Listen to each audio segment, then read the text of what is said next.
global markets underpinned by the WTO have helped accelerate growth and development and contributed to enormous improvements in human well-being.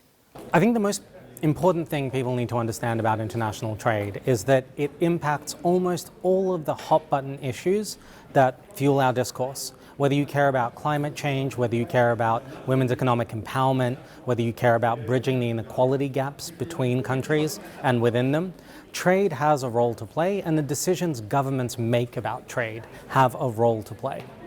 In some rich countries, many people feel left behind by globalization, and their frustration fueled a political backlash against international trade. Not always deserved, I should say.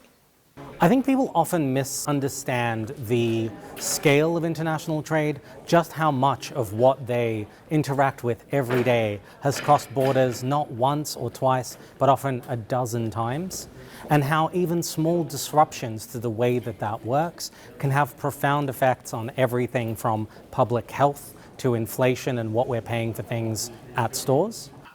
The fundamental reason you're all here, that this organization is so important, is trade is important. Trade makes people richer. Trade opens up opportunity. It's a whole mix of things that creates new opportunities. Mostly new trading opportunities are created by entrepreneurs that identify a niche in the market they can fix.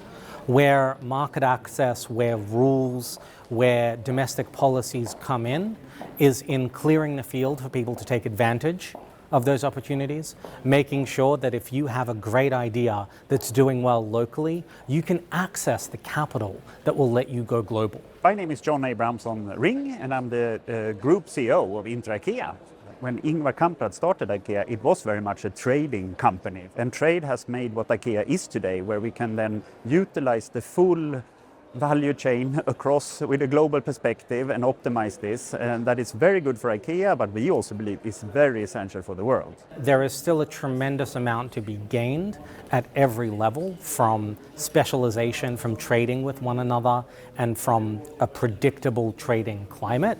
And that our challenge in Geneva and beyond is to work out how to rebuild the trust that allowed that prosperity for the first two and a half decades of the WTO's existence. The WTO sets the groundwork, the rules, the regulations that we all should adhere to and follow. So I think there's a very important role for that to play. It's not the only role. I mean, we have companies, we have legislative in all governments, etc. So we all have to sort of help each other here for a good open, rule-based free trade. So those of us who believe in multilateral cooperation and in global rules and in the power of WTO to enable trade for the benefit of the whole world, we must come together.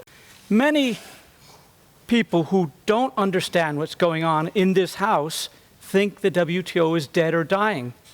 That's just lazy thinking. Its mission's changing, its organization is changing, its operation is changing, to adapt to the world which has fundamentally changed. Speak up for trade. We don't have to do it in this room. I think most people are convinced about the benefits of trade, but today trade has become a dirty word, and that is something where politicians, academics, leaders like all of us in this room have a responsibility to counter that narrative.